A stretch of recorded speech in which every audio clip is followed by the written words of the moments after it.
মাছে ভাতে বাঙালি, সেরকম মাছ আর নেই সত্যি, কিন্তু ভাত, সেটা কেনার মতো যথেষ্ট অর্থ না থাকলেও ভাত খাওয়া কি সেভাবে কমেছে? জানি এর উত্তরে আপনি সময় না নিয়েই নির্দ্বিধায় বলতে পারবেন, না, কমেনি।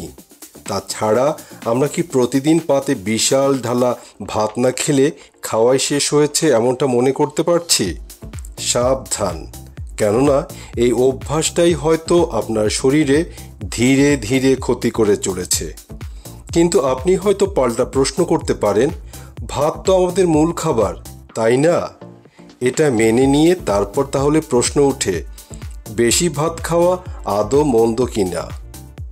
ভাত মানে শুধু কার্বোহাইড্রেট না, এতে থাকে শক্তির মূল উৎস গ্লুকোজও।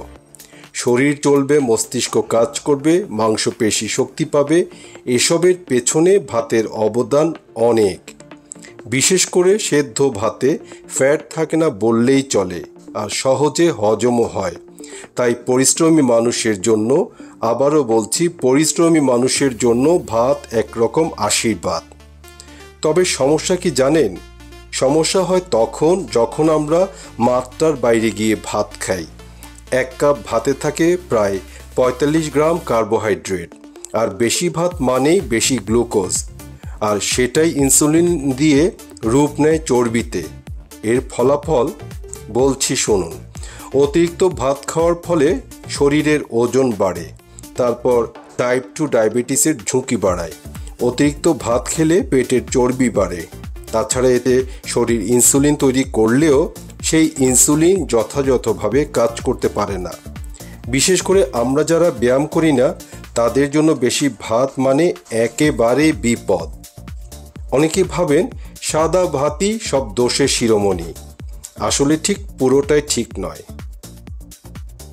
আপনি কিভাবে খাচ্ছেন, কতটুকু খাচ্ছেন, সেটাই মূল বিষয়। এক প্লেট ভাতের সঙ্গে যদি শুধু আলু ভাজি খান, ক্ষতি হবেই। কিন্তু যদি একই ভাতের সঙ্গে থাকে ডাল, সবজি, মাছ বা ডিম, তখন সেটা হয়ে যায় একটা ব্যালেন্সড মিল। এমতাবস্থায় প্রশ্ন জাগে, তাহলে কিভাবে ভাত খাবো? বলছি শুনুন। সকালের বা দুপুরের খাবারে ভাত খান, রাতের খাবারে হালকা করুন। ভাত বাদ দিয়ে রুটি বা ওটস বেছে নিতে পারেন। ভাতের পরিমাণ নিয়ন্ত্রণে রাখুন, ছোট প্লেট ব্যবহার করুন। ব্রাউন রাইস বা আতপ চাল ট্রাই করে দেখতে পারেন। এবং সবচেয়ে জরুরি, নড়াচড়া করুন, অর্থাৎ হাঁটাহাঁটি করতে হবে। প্রতিদিন অন্তত 30 মিনিট হাঁটুন। ভাত খাওয়া একেবারে বাদ দিতে হবে না আপনাকে, তবে শুধু জানতে হবে। না, এটা শুধু জানলেই হবে না, এটা কঠোরভাবে মেনেও চলতে হবে। তাহলে কখন, কতটা আর কিভাবে ভাত খাবেন সেটা বুঝতে হবে। আর তা না করলে শরীরটাকে একটা রোগের গোডাউন বানিয়ে টেনশন নিয়ে সারাক্ষণই ভাবতে হবে, মেদ ভুঁড়ি কী করি।